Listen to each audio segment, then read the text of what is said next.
YTN 라디오 김우성의 생생경제. 애청자 여러분 안녕하십니까. YTN 뉴스 FM 김우성 PD입니다. 고령화 사회 혹은 초고령화 사회, 이 말은 익숙하게 들어보셨을 겁니다. 그런데 현실은 익숙하지 않고 낯선 어려움을 가득 품고 있습니다. 앞으로 10년 정도 기간에 지금 같은 고령화 추세가 이어진다면 경제 성장률 큰 폭으로 떨어질 수 있다, 이런 경고가 나왔습니다.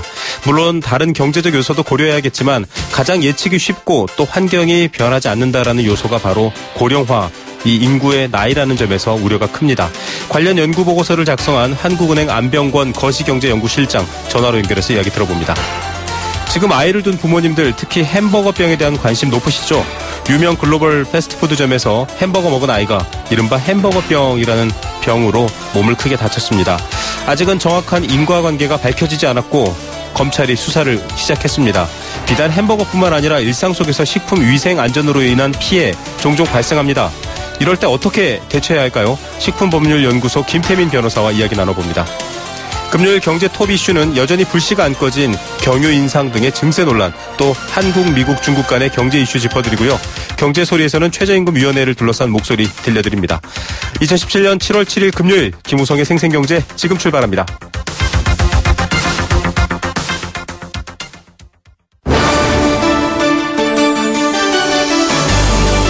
YTN 라디오 김우성의 생생경제.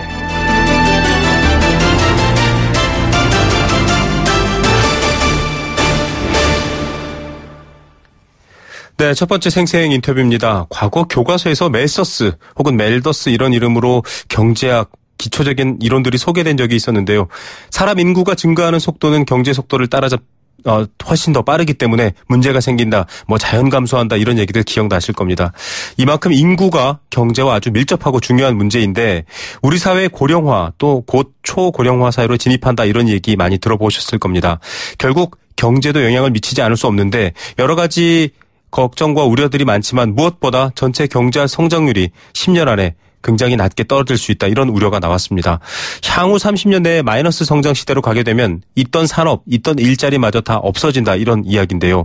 내용이 어떤지, 또 시급한 이 상황에 따른 대안은 무엇인지 이야기 한번 나눠보겠습니다. 관련 연구 보고서를 총괄하신 분인데요. 한국은행 경제연구원 안병권 거시경제연구실장 전화로 연결합니다. 실장님 안녕하십니까? 예, 안녕하십니까. 반갑습니다. 예, 네. 이 인구가 고령화된다, 출산이 낮다, 출산율이 낮다, 이런 얘기 그냥 많이 등장했었는데요. 사실 이렇게 경제와 연결해서 와닿은 경우가 잘 없었는데 이게 어떤 심각성으로 저희가 받아들여야 할까요? 예, 일단 통계적으로 65세 이상 인구를 노령인구라고 하는데요. 현재 우리나라는 베이비붐 세대가 노령인구로 접어들면서 빠르게 고령화되고 있습니다. 네. 금년도 노령인구가 전체 인구에 차지하는 비중이 13.8%인데요. 네. 앞으로 노령인구 비율이 빠르게 상승하면서 8년 후에는 20%에 달하고 지금부터 한 40년 후에는 40%에 달해서 네. 10사람 중에 4사람이나 노령인구가 될 것으로 예상됩니다.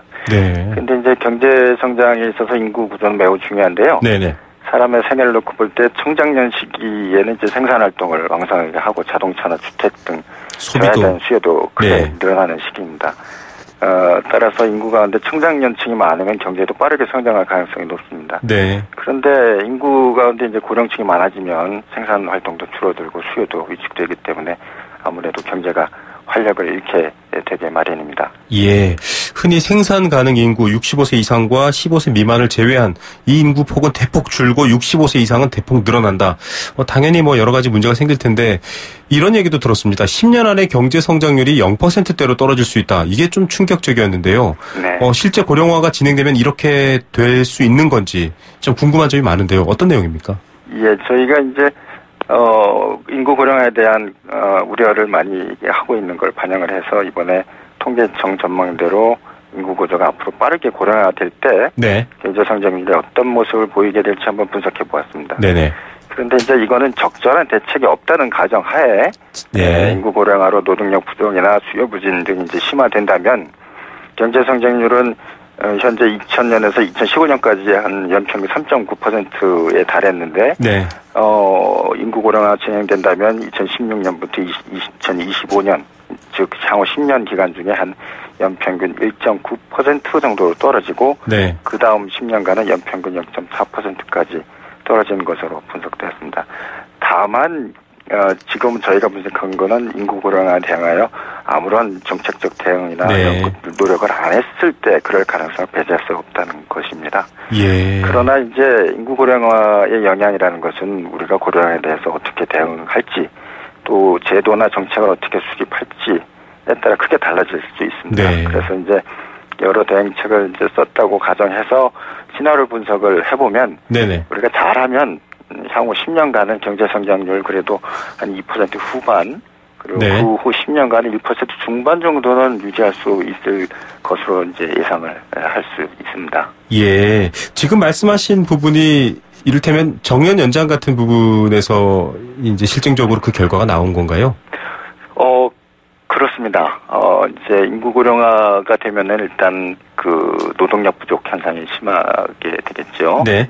그렇게 되면은 이제 아무래도 성장률에 대해서 마이너스 충격이 크게 되는데 네네. 그것에 대비해서 이제 은퇴 시기를 연장한다든가 아니면은 이제 특히 이제 여성들의 경제활동 참가를 높인다든가 하는 경우에는 노동력 부족을 어느 정도로 보충할 수 있기 때문에 네. 성장률 둔화를 좀 지연시킬 수 있겠죠. 네, 65세가 뭐 이를테면 69세로 되거나 이랬을 때는 이 성장률 둔화 이 좀 별도의 얘기일 수 있는데요. 많은 일반 청취자분들이나 뭐 저를 포함해서 사실 이 거시경제적으로 말하는 뭐 국가 전체의 경제 성장률 이러면 이게 뭐 올라가면 좋고 내려오면 안 좋고 이렇게 단순히 생각하기 쉬운데요. 네. 이 성장률의 개념 조금 풀어서 이해하기 쉽도록 말씀해 주신다면 어떤 게 있을까요? 뭐 쉽게 얘기해서 경제 성장이라는 건 한 나라의 경제 규모가 이제 커지는 거겠죠. 네. 한 나라의 총 그 나라의 국민들이 생산해낸 부가가치의 총합을 경제 국내 총생산이라고 하지 않습니까? 네네네. 그래서 경제 성장이라는 거는 경제 규모가 매년 네. 일정 정도 늘어나는 현상이라고 할 수 있겠습니다. 예. 그런데 인구 고령화가 되면 그 노동력이 줄어든다는 거기 때문에 네. 그 예를 들어서 그 재료가 경제 성장을 위한 재료를 덜 집어넣게 되는 거죠. 네. 그러다 보면 이제 경제 규모 성장하는 경제가 커가는 게 네. 둔화가 된다는 것이겠죠. 예. 쉽게 말씀드리면요. 예, 과거 한 20년, 30년 혹은 그 전과 지금을 비교했을 때 여러분 네. 생각해 보시면 경제가 성장한 것이다. 그러면 이제 그게 역행하거나 줄어든다라는 점에 대한 우려점으로 좀 이해를 해주시면 좋을 것 같고요. 그 일본 같은 경우도 이미 초고령화 사회에 진입했다라는 얘기도 나왔고 유럽도 일부 국가들은 그런 얘기가 나오지 않습니까? 이 고령화 사회라고 그쪽은 다 경제 성장률이 막 심화되거나 그게 또 주요 변수는 아니다 이런 얘기도 있거든요. 이런 부분은 어떻게 좀 구분해 봐야 될까요? 네, 말씀하신 대로 인구 고령화가 좀 완만하게 진행된다면 네. 경제에 주는 부담은 크지 않을 수 있습니다. 네. 그러나 이제 우리나라 같은 경우는 인구 고령화가 매우 가파르게 진행되고 있다는데 문제의 심각성이 있습니다. 네. 고령 인구 비율이 7%가 넘어서면 이제 고령화 사회라고 하고 20%가 넘으면 초고령화 사회라고 하는데 네. 선진국 같은 경우는 보통 한 100여 년에 걸쳐서 고령화 사회에서 초고령 네. 사회로 접어들었습니다. 네네. 그러나 이제 우리나라는 불과 그 과정이 26년 만에 네. 고령화 사회에서 초고령화 사회로 접어들기 때문에 네. 일본이 36년 걸린 데 비해서도 더 빠르게 진행됐다고 하겠습니다. 예. 또 한 가지는 우리나라는 아직까지 선진국에 비해서 노후에 대한 대비가 부족하고 맞죠. 사회보장 제도가 미흡하기 때문에 일단 은퇴를 하게 되면 네. 소비를 빠르게 이제 감소하는 패턴을 보이고 있습니다. 네. 이러한 점들 때문에 인구 고령화로 인해서 성장 위축 효과가 다른 나라보다 크게 나타나는 것으로 이제 분석이 되고 있습니다. 예. 사실 뭐 자산의 대부분이 또 부동산에 묶여 있는 세대이기 때문에도 걱정이 있는 부분이고요. 지금 앞서 정년 연장 얘기도 나왔지만 여성의 경제 활동도 우리나라가 그렇게 높은 편이 아니다 이렇게 나와 있는데 OECD 평균까지만 가도 또 역시 이 성장률이 축소하는 걸 좀 저항할 수 있다 이런 얘기도 있었다고 하더라고요. 네, 그렇습니다. 2015년 현재 우리나라 여성의 경제활동 참가율은 57.4%로서 OECD 평균인 66.8%에 크게 못 미치고 있는 실정입니다. 그래서 이제 우리나라 여성 경제 참가 활동은 이제 미국이나 일본에 비해서도 크게 낮은 수준인데 네. 저희 분석에 따르면 우리나라 여성의 경제 참가율을 앞으로 매년 이제 0.5% 정도씩 점진적으로 OECD 수준을 높인다면 저희 추산한 경제 성장률은 한 0.3% 포인트 정도는 그래도 좀 높일 수 있을 것으로 분석이 되었습니다. 네. 이 보통 출산율에서 어떤 여성들의 이 경제활동 참여가 약간 반대되는 것처럼 이해되는 경우도 있는데, 네네네. 여성 경제활동 참가율이 1% 높아지면 출산율은 0.4에서 10% 정도 올라간다, 이런 얘기도 있던데요. 예, 그렇습니다. 그거는 다른 게 아니고 저희들이 이제 대상 국가를 OECD 네. 국가들을 대상으로 분석을 해보았습니다. 아, 네. 예, 그렇게 이제 여성의 경제활동 참가율이 높은 국가일수록 출산율도 높은 것으로 나타났습니다. 네. 근데 이거를 저희들이 이제 생각해 보면 OECD 국가들은 아무래도 이제 선진국이다 보니까 일과 가정을 양립할 수 있는 그런 환경이라든지 아니면 남녀의 균등한 가사분담 이런 환경이 더 좋기 때문에 출산 및 양육 여건이 한테 기인한 것으로 이렇게 저희들은 생각을 하고 있습니다. 예. 같은 맥락의 얘기인데요. 이 남녀 간 임금 격차가 커질수록 출산율도 떨어진다. 이런 얘기도 나왔습니다. 이게 굉장히 인구를 둘러싼 경제의 여러 가지 변화들이 굉장히 요소가 다양한데 이건 또 어떤 얘기인가요? 맞습니다. 양성 평등의 정도가 높을수록 네. 그 출산율이 높은 거로 나타났고 양성 네. 평등이 안 좋아질수록 출산율이 낮은 거로 나타났습니다. 네. 그것도 이제 마찬가지로 여성의 경제적 지위가 높을수록 이제 소득 여건이 개선되고 그럴수록 출산에 대한 이제 여력이 생기면서 네. 출산율이 높아지지 않나 그렇게 이제 추론을 해볼 수 있겠죠. 예. 결국 좀 출산율이 높아진다라는 게 사실은 현실적으로 물론 장기간에 걸쳐서 나타나는 일이지만 이 고령화로 인한 경제 충격을 조금 완화할 수 있는 주요 해결책이다. 그런 분야를 고려한 대책을 세워야 된다. 좀 이렇게 접근해 볼 수 있겠네요. 어떻습니까? 근본적으로는 인구 고령화의 큰 요인 중에 하나가 출산율이 급격하게 낮아진 데서 따른 것이기 때문에 네. 인구 고령화 속도를 늦추기 위해서는 어떻게 해서든지 출산율을 좀 높이는 정책을 선진국들도 이제 저희보다 먼저 고령화를 겪은 프랑스나 이제 그런 선진국들도 출산율 제고 정책을 많이 펴오지 않았습니까? 네. 그래서 말씀하신 대로 인구 고령화를 대응하기 위한 가장 큰 근본적인 대책은 출산율을 높이는 정책이라고 할 수 있겠죠. 예. 자, 단기간에 일어나고 있는 고령화, 한국 사회의 특징이 경제에 다른 여러 선진국과 다른 부담이 된다라고 했는데 그만큼 좀 대책도 사실은 단기적인 변화에 대응하는 대책을 세워야 될 것 같거든요. 당장 세금 수입부터가 국가의 재정부터가 달라질 것 같습니다. 금융자산이나 부동산 자산을 배경으로 해서 생길 수도 있고 당연히 경제활동 인구가 줄어드니까 세금 들어오는 부분도 줄어들 수 있고 여러 가지 좀 단기적 대책들이 필요할 텐데 어떤 방향을 좀 찾아 나가야 될까요? 글쎄요, 제가 그런, 인구 고령화에 대해서 전반적인 것까지는 제가 답변드릴 사항은 아니고요. 네네. 저희들이 한국은행 경제연구원에서 인구 고령화에 대한 다방면적인 연구를 이번에 진행을 하고 있습니다. 네.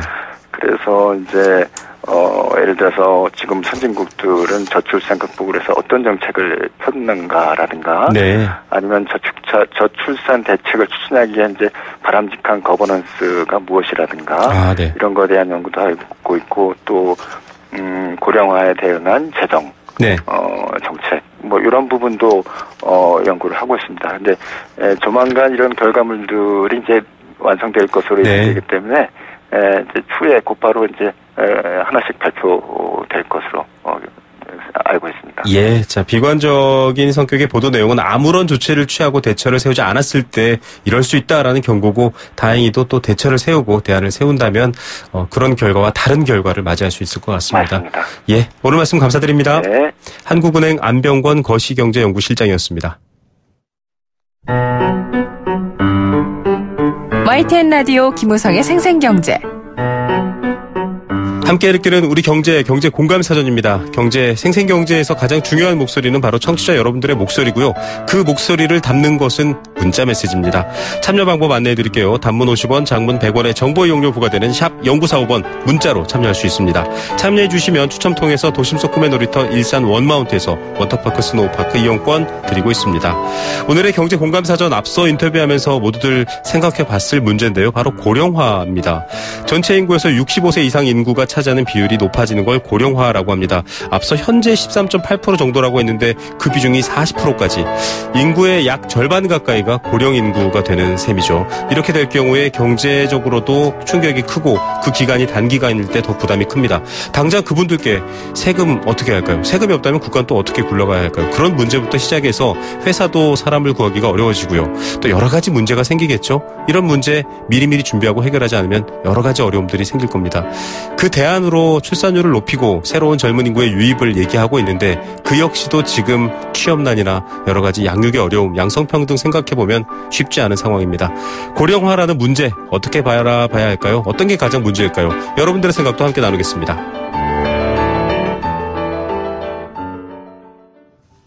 네, 생생경제일부 포스코 삶을 완성하는 품격 롯데캐슬과 함께했습니다. 캠페인 2개 듣고 주간 경제 톱 이슈 들려드립니다.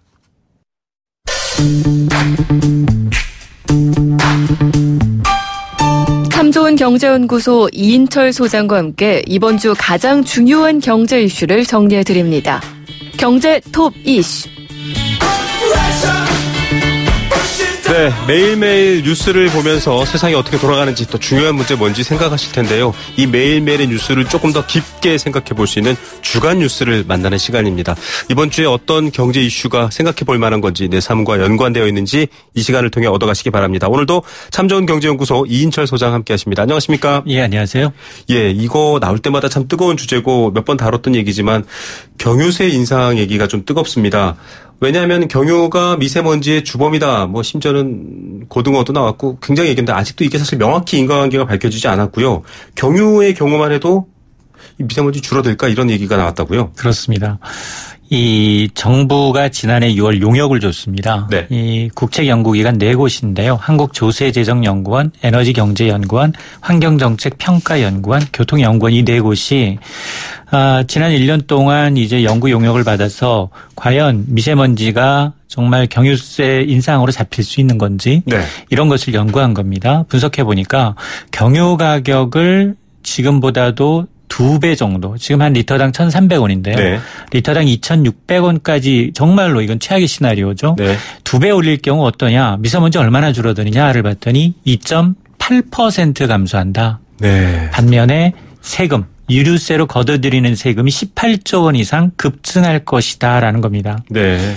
그럼 왜 이렇게 경유값 인상이 사실상 먼지 잡는 데 실효성이 없느냐? 이 문제에 대한 대답은 네. 경유라는 유류세의 특성상 가격 탄력성이 크지 않은 데다가 이게 이 세금을 통해서 가격을 인상하려고 해도 이미 이제 유가 보조금을 받는 그렇죠. 차량들이 워낙 많습니다. 네. 버스나 트럭 같은 경우에는 좀처럼 소비를 줄이지 않는다는 겁니다. 그렇기 때문에 그 효과가 제한적이다라는 겁니다. 사실 이 좀 경유차 내부에서도 많이 구분해야 된다는 얘기가 나오거든요. 고가의 뭐 해외 승용차와 이 산업용차 그 차이가 있기도 하고 여러 가지가 있는데 경유값이 인상되면 미세먼지 줄이는 효과는 2.8% 정도뿐이다. 그러면 결국은 이 부담 때문에 오히려 경제에 좋지 않은 영향을 주지 않을까요? 맞습니다. 정부의 의도는 미세먼지 절감 차원에서 경영세 인사를 추진해 왔습니다만 연구 용역 결과가 정말로 정반대죠. 네. 미세먼지 못 잡고 정부 곶감만 들린다 라면서 이제 제2의 담배세 논란으로 확산될 조짐입니다. 네. 설상가상으로 경유세를 올리게 되면 경제 전반에 미치는 악영향이 더 크다라는 건데요. 네네. 경제적 파급 효과를 따져보니까 세율을 올리고 난 다음에 8년 뒤 국내 총생산 우리나라 경제는 최대 2.21% 후퇴할 수 있다. 네. 민간 소비는 최대 0.7%가량 감소하고 실질 임금이 0.8% 오히려 떨어질 수 있다라는 겁니다. 한마디로 경유세 잡으려다가 초과 삼간 다 태울 수 있다라는 지적입니다. 예. 담배를 피우는 분들을 줄이기 위해서 담배 소비를 줄이기 위해서 담배세 올렸지만 결국 세금만 올린 게 됐고요. 경유도 지금 비슷하지 않냐라는 얘기가 나오는데 경유를 좀 줄였으면 하는 그 인하에 대한 경유 사용을 줄이겠다라는 것에 대한 요인을 잘 못 잡고 있다 이런 생각도 드는데 여전히 경유세는 자꾸 만지는 카드가 돼 있거든요. 그렇습니다. 왜 이럴까요? 어제 이제 김진표 국정기획자문위원장이 언론사와 인터뷰를 했는데 네. 경유세 단계적으로 올리겠다라는 겁니다. 네. 이렇게 되면 인수위 성격의 국정기획자문위원회가 청와대나 기획재정부 위에 있는 게 아닌가라는 생각이 들 정도인데요. 네. 사실 뭐 부처별로 엇박자는 맞습니다. 왜냐하면 환경부는 본업이 환경 문제이다 보니까 경유차 규제를 미세먼지 대책의 핵심으로 인식하고 있고 그렇죠. 기재부도 세무 관련 부서이다 보니까 속으로는 사실 경유세 인상을 원합니다. 네. 복지 재원 마련하기 쉽기 때문에. 그러나 이제 이게 이 연구 용역 보고서가 일부 언론을 통해서 사전에 알려졌었죠. 이러면서 네. 이제 세제실장이 예정이 없던 기자회견까지 자청해서 현 정부 임기 내 경유세 인상 계획은 없다라고 한 발 뺐단 말입니다. 네, 맞습니다. 그걸 뭐 2, 3일 만에 또 국정기획자문위원회가 뒤집고 있다라는 겁니다. 네. 그래서 막 인수위가 이렇게 강하게 밀어붙이고 있는 한 이게 향후 이 증세 논의가 본격화되지 않겠느냐라는 우려가 남아 있는 겁니다. 예, 이 경유세 사실 과거에는 산업 발전에 쓰이는 에너지원이라고 해서 굉장히 혜택을 주는 면도 있었는데 지금 와서는 또 그 논리를 통해서 다시 경유세를 올린다라는 부분은 또 다른 여러 가지 문제가 있습니다. 지금 원전도 사실 좀 줄이면 전기세가 40% 이상 오를 수 있다 이런 연구 결과도 나왔는데 에너지 세제 이거 어떻게 접근해야 됩니까? 그럼 이 대안이 뭐냐? 사실 지금 하고 있는 것들도 있습니다. 순차적으로 연식이 오래된 경유 차량을 조기에 폐차할 경우 지자체별로 지원을 네. 하고 있고요. 그리고 시내버스를 이제 전기버스나 천연가스로 전환하는 것도 중장기적으로 하고 있는 게 맞습니다. 네. 근데 이 전문가들 이구동성으로 하는 얘기가 경유 가격의 문제가 아니라 휘발유 가격을 오히려 내려야 되는 게 아니냐라는 그런 얘기 굉장히 다 댓글에서도 많이 나옵니다. 맞습니다. 네네. 이게 왜냐하면 휘발유가 전체 이 세금에서 차지하는 비중이 지난해 4분기 기준 61%가 넘는데요. 네. 근데 경제협력개발기구 57%를 크게 웃돌고 있는데 네. 또 하나 문제점이 뭐냐면 이 국제유가가 최근에 급락했음에도 불구하고 소비자 판매 가격은 체감하기가 어렵습니다. 네. 이 휘발유에 붙는 유류세가 정액제이기 때문에 그래요. 그렇죠.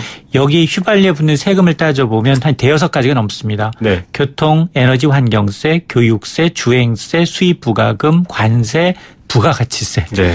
이런 것들이 통상 한 900원이 넘거든요. 네. 이거는 국내 휘발유 소비자 가격이 1,400원대라 하더라도 900원은 고정비용으로 세금이라는 겁니다. 네. 그러다 보니까 과도한 부담이 오히려 이제 이런 세금 이 유류세 개편에 이제 적이다라는 거고요.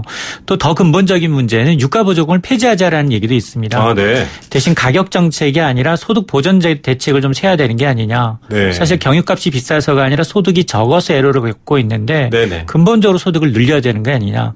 가격을 따져서 이 소득 정책과 좀 병행해야 되면 이 왜곡된 유류세 개편에 좀 실효성을 높일 수 있다라는 것도 참 의미가 있는 대목입니다. 경유를 소비하려는 분들의 행동을 조정하기 이전에 세제도 좀 합리적으로 조정해야 되겠다 이런 생각 드실 것 같습니다. 자, 두 번째 얘기는 고래 싸움에 새우등 터지는 얘기인데 이게 사실은 무역 마찰이나 통상 마찰, 그러니까 통화 정책 마찰 때도 눈치를 보던 문제인데 미국과 중국 사이에 한국이 좀 끼어서 고생하고 있다 이런 얘기인데요. 그렇습니다. 특히 중국 얘기 먼저 해보면 사드 보복의 이 여파 아직도 안 풀린 상황이죠. 맞습니다.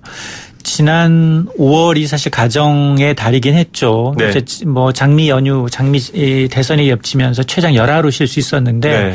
이 기간 동안 5월 한 달 동안 여행 수지가 5월 기준 역대 최대 적자를 기록했습니다. 네. 외국인 관광객, 특히 중국인 관광객 급감한 것이 주요 원인이었는데요. 1년 전에 비해서 경상수지 흑자폭은 반토막이 났고요. 그리고 여행수지 적자는 1년 전에 비해서 5배가 넘게 이제 확대가 됐는데 이유가 뭐냐. 지난해 5월만 하더라도 70만 명 넘게 중국인 관광객이 들어왔는데 올해는 25만 명 수준으로 뚝 떨어졌다는 거고요. 이게 비단 5월뿐만이 아니라 6월, 7월 더 심각합니다. 이렇게 되면 여행수지 적자폭이 더 커질 수 있을 것으로 보입니다. 예. 사실 한미 정상회담 때도 FTA 재협상을 놓고 걱정들을 많이 하고 있습니다. 그런 부분에 지금 중국도 해결되지 않는 부분인데 면세점도 지금 이런 면세점뿐만 아니라 명동만 가도 지금 벌써 굉장히 어렵다. 문 닫아야 되겠다. 이런 얘기 들린다고 하더라고요. 그렇습니다. 문을 연 지 얼마 되지 않은 이 하나 갤러리아 면세점이 이제 면세점 면허가 한 5년이거든요. 네네. 근데 2년 정도 지났는데 제주 국제공항 출국장에 있던 면세점 면허를 반납하겠다라는 겁니다. 네. 이유를 들어보니까 사드 보복으로 중국인 관광객이 급감하다 보니까 월 매출로는 월 임대료도 못 낼 형편이다라는 겁니다. 네. 그럼 이게 유단 하나갤러리아의 문제냐? 아니다라는 겁니다. 지금 국내 1, 2위 롯데 면세점도 매출이 한 25% 이상 떨어지고 있고요. 네. 그리고 지난해 10일 면세점 신규 사업권을 획득한 업체 5곳은 아직 개장일 잡지 못해서 연기해달라는 실정이거든요. 네. 이러다 보니까 지금 한금알을 낳는 거리에서 이제 미운 오리 새끼 아니면 승자의 저주가 시작됐다라는 얘기가 나오는 대목입니다. 예, 이 대외 환경이라는 건 쉽게 우리 노력으로 조절하기 어려운 면이기 때문에 더 걱정인데 좀 멀리 눈을 돌려보겠습니다. 오늘 또 나온 뉴스인데 일본과 유럽연합 지금 경제 동반자 협정 타결 얘기가 나왔거든요. 맞습니다. 이렇게 거의 관세도 없을 정도로 둘 사이의 거래가 좋아지면 우리가 상대적으로 피해 입는 거 아니냐 이런 우려 있던데 어떻습니까? 맞습니다. 일본이 앞으로 이제 유럽연합 28개 회원국과 관세 없이 자유롭게 물건을 사고 팔 수 있다라는 건데요. 네. 이건 우리나라의 수출에 직접적인 영향을 미칩니다. 사실 우리는 2011년에 이 한EU FTA로 인해서 선점하고 있었거든요. 네, 네. 유럽 시장을. 그런데 이번 이제 2019년 발효가 되긴 하지만 우리가 가장 크게 이득을 봤던 자동차부터 가장 맞습니다. 피해가 우려가 되고요. 네. 그리고 일본하고 우리나라는 수출 경쟁하고 있는 품목이 너무 많습니다. 네. 그러다 보니까 이 자동차 이외에도 전기전자, 전산업 부분에 타격이 우려가 됩니다. 예, 자동차 부분의 이 점유율 감소 얘기는 얼마 전에도 전해드렸는데요. 대비 어떻게 해야 될지 참 어려울 것 같습니다. 오늘 뉴스 감사드립니다. 네, 감사합니다. 네, 참 좋은 경제연구소 이인철 소장이었습니다.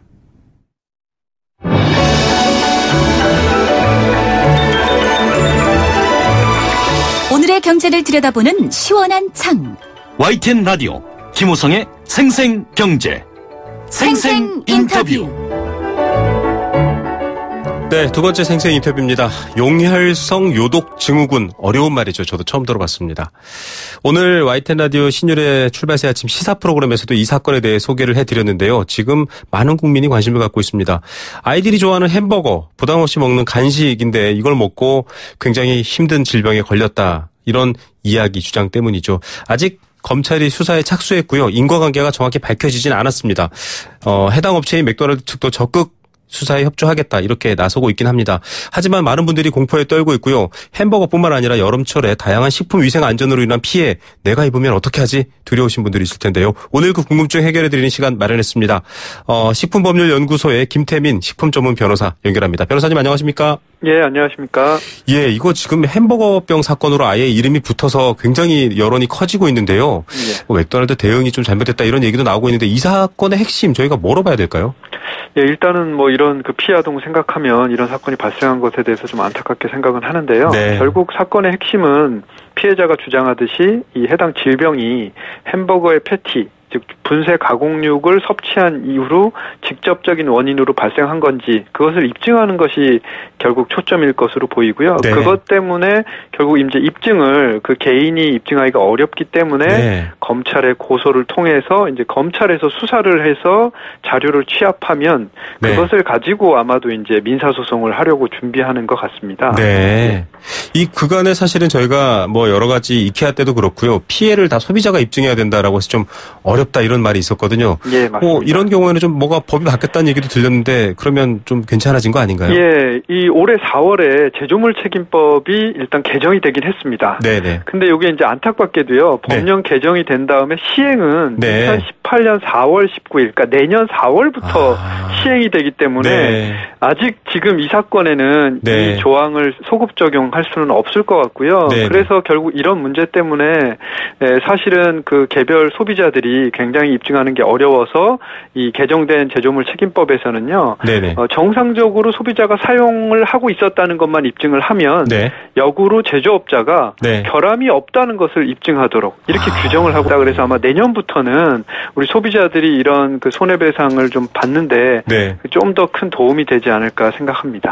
예, 안타깝습니다. 2018년 4월 19일부터고요. 이게 가습기 살균제 때도 그렇고 이 피해자가 직접 입증해야 되는 어려움이 있었는데 바뀐 건 참 다행인 것 같습니다. 예. 결국 지금 피해 아동에 대한 이 피해 보상도 그렇다면 검찰 수사라든지 이런 입증 이후로 미뤄지는 거겠네요. 예, 맞습니다. 사실은 검찰 수사가 이제 아무리 빨리 진행되더라도 몇 달은 걸릴 거고요. 네. 이게 또 이걸 토대로 해서 민사소송을 진행해도 3심제인 대법원까지 가다 보면 최소한 2, 3년 정도 시간은 지나야지 아마 결론이 나올 걸로 예상이 됩니다. 그래서 네.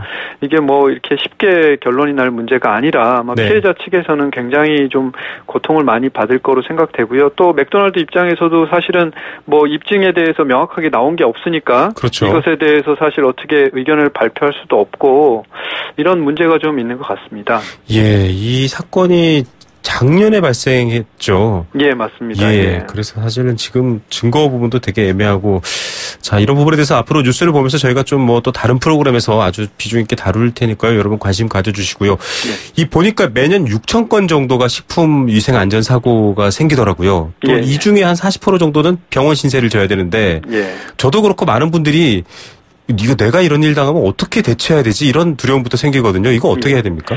일단 뭐 이물이나 이런 경미한 사건의 경우에는 아마 대부분의 업체에서도 교환이나 환불 이런 것들이 쉽게 되는 걸로 알고 있습니다. 근데 이제 문제는 이렇게 40%에 해당하는 병원 치료를 받을 정도의 상황인 경우에는 사실은 업체에서도 이거를 본인들의 과실로 인정을 잘 안 하고 있습니다. 그래서 이제 문제가 되는데요. 일단 소비자들이 한 몇 가지만 기억을 해두셔야 될 것 같습니다. 첫 번째로 본인이 직접 이 제품을 구매했다는 입증을 할 수 있는 구매 영수증, 뭐 신용카드 내역이라든가 이런 게 필요하고요. 두 번째는 그 제품 자체를 가지고 계셔야 됩니다. 이번 사건 같은 경우에 사실 제품을 전부 다 섭취를 했기 때문에 좀 어려움이 있는데요. 일반적으로 제품을 먹다가 뭐 문제가 생기면 남기는 경우도 많이 있거든요. 그래서 그런 것들을 냉동 보관을 확실히 해놔서 미생물이나 이런 그 세균 문제가 있으면 또 냉동 보관을 제대로 안 하면 나중에 입증하기가 어렵거든요. 그런 문제가 있어서 보관을 하되 업체에서 달라 그래서 또 그걸 무작정 줘서는 안 됩니다. 만약에 그거를 검사를 한다면 식약처에서 인정한 공인검사기관에 같이 가서 맡기든지 그거를 맡겨야지만 정확하게 나중에 결과를 신뢰할 수가 있죠. 업체에서 그냥 개별적으로 검사한 것은 사실 또 나중에 법정에서 증거로 인정받기도 어렵기 때문에 그런 문제가 있고요. 마지막으로는 이런 문제가 있을 때 그런 증거 조사를 함과 동시에 빨리 전문가를 찾아서 그 대응책을 논의를 하고 조언을 얻어야지 이런 문제 병원에 입원할 정도가 되면은 제가 볼 때는 개별적인 소비자들이 이렇게 대형 업체에 대응을 해서 바로바로 어떤 그 배상을 받는 건 굉장히 어렵다고 생각을 합니다. 굉장히 이 여름철입니다. 사실 이런 일을 겪는 분들 종종 내가 운이 없어서 하고 넘어가는 경우는 그나마 다행인 경우고요. 정말 입원하거나 아이가 있는 집에서 여러 식구들이 다 아픈 경우는 말씀하신 것처럼 구매를 확인할 수 있어야 되고요. 제품을 냉동해서 보관해 두셔야 됩니다. 입증해야 되니까요. 근데 업체가 달라고 한다고 우리가 저기 조사해서 대처해드리겠습니다라고 하는데 덜컥 주지 마시고요. 마지막으로 전문가와 상의해보는 게 더 아주 빠른 방법입니다. 그럼 이렇게 해서 좀 보상이 되는 경우가 있는지가 또 궁금합니다. 결국은 사실은 뭐 아까도 말씀드렸지만 간단한 경우에는 뭐 환불이나 교환 등으로 해서 보상은 쉽게 되는데 사실은 병원에 통원 치료나 이렇게 입원할 정도가 되면 결국 소송을 가서 보상을 받을 수밖에 없는 입장이고요. 그래서 사실은 이런 문제를 좀 더 소송으로 가면 사실 시간이 최소한 1년 이상 걸리거든요. 그래서 피해자 입장에서는 굉장히 고통스러운 연속이 될 수 있기 때문에 이런 것들을 뭐 조정이나 또는 뭐 화해를 통해서 좀 이렇게 쉽게 또 빠르게 해결할 수 있는 그런 뭐 소비자 피해 기구들이 좀 만들어졌으면 좋겠다는 생각을 매번 하고 있습니다. 사실 전 국민의 건강 또 이 워낙 인구와 관련된 인구와 사람이 크기 때문에 말씀하신 전문기구 좀 빨리빨리 패스트트랙으로 피해 보상이나 조사를 할 수 있는 게 필요하다라는 생각 드는데요. 이게 개개인들이 이렇게 뛰어서 될 문제인가라는 생각도 들고요. 뭐 적절한 피해 보상 또 사과 이런 것들도 중요하지만 결국 재발 방지가 중요할 것 같거든요. 이번에 햄버거 사태도 그렇고요. 어떻습니까? 이런 것들 말씀하신 뭐 제도나 기구도 필요하고 좀 많이 필요할 것 같은데요. 결국은 일단은 우리 식품의약품안전처나 지방자치단체에서요, 좀 더 적극적으로 뭐 행정 지도나 단속을 더 강화할 필요가 있는데, 사실은 뭐 영업자 교육 부분도요, 뭐 스스로 이제 영업자 교육이 점점 완화되고 있습니다. 그래서 오히려 이것을 더 강화하고, 그다음 뭐 이런 것들 기반으로 해서 사실 우리나라에 이렇게 일본처럼 소비자청이라든가 소비자를 위한 기구들이 없거든요. 그래서 독립적인 행정기구를 좀 만들어서 정말 소비자를 위해서 이런 문제 해결을 할 수 있는 그런 그 방안들을 또 논의하는 것도 이번 기회를 통해서 필요할 것으로 생각됩니다. 자, 이런 분야에서 또 유독 독보적으로 활동하고 계셔서 아마 이 제도라든지 사례가 더 중요하다고 생각되실 것 같습니다. 저희가 또 관련 내용 보고 다시 연락드리겠습니다. 오늘 말씀 감사드립니다. 감사합니다. 식품법률연구소의 김태민 식품전문 변호사였습니다.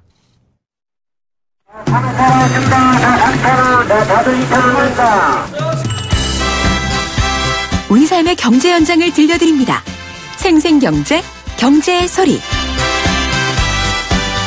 네, 금요일은 소리로 경제 풍경을 살펴보는 날입니다. 물론 즐겁고 유쾌한 풍경도 있고요. 진지하고 생각해 봐야 될 풍경도 있습니다. 그 풍경을 담아 오시는 분이죠. 이혜선 경제캐스터, 오늘도 스튜디오에 함께 나오셨습니다. 안녕하십니까? 네, 안녕하세요.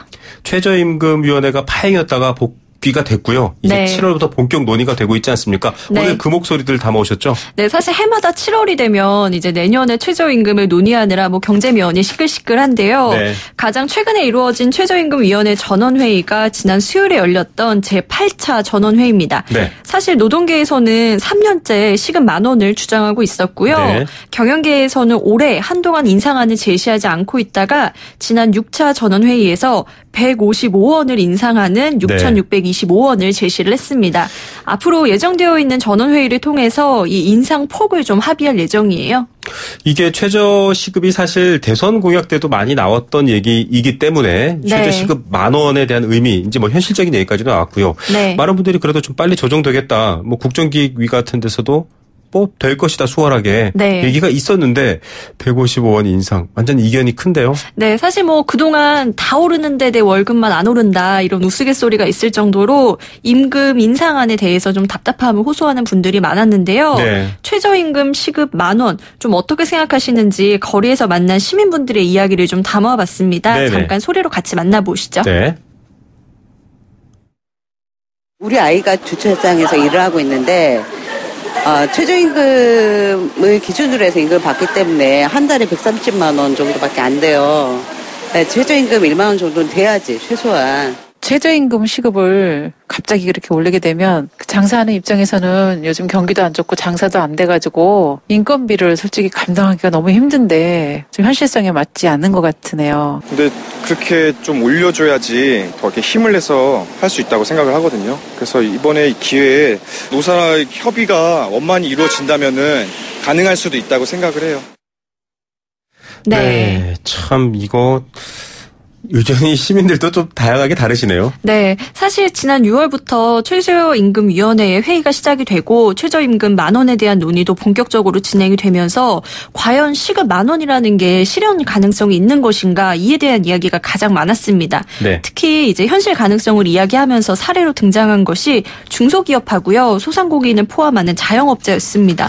예, 지금 사실 경제 프로를 관계하고 있는 기자나 전문가들도 그런 얘기를 하거든요. 이거 올리는 건 의미는 너무 좋은데 네. 물과 병의 싸움이 돼버린다. 네, 맞습니다. 어차피 대기업도 이런 얘기 나오고 왜 이런 얘기가 나오냐면 사실 자영업자라든지 이런 분들도 굉장히 어려워지지 않나요? 네, 한국노동연구원에 따르면 국내 자영업자 가운데 300만 명은 월 수입이 100만 원도 채 안 된다고 합니다. 네. 그런데 지금 이 상황에서 임대료는 계속 오르고 또 물가도 오르고요. 네네. 경기가 워낙 어렵기 때문에 중소기업이나 자영업자가 과연 인건비 인상 폭을 감당할 수 있겠느냐 이런 이야기가 나오는 상황입니다. 예, 관련 기사에도 이런 인터뷰가 있더라고요. 이제 아르바이트도 다 끊고 그냥 네. 가족기업처럼 식구들이 운영해야겠다 이런 말도 나와요. 네, 통계청의 자영업 현황 분석 보고서에 따르면 2015년을 기준으로 약 80%의 자영업자가 근로자를 고용하지 않고 운영하고 있습니다. 네. 아마 올해는 수치가 조금 더 늘어났겠죠. 그런데 이 최저임금 인상에 대한 논란을 자영업자와 근로자 간의 경쟁 구도로만 바라볼 것이 아니라 상생의 구조가 될 수 있게끔 해야 한다. 이런 주장도 있습니다. 네. 전국유통상인연합회 인태현 회장의 이야기 같이 들어보시죠. 네.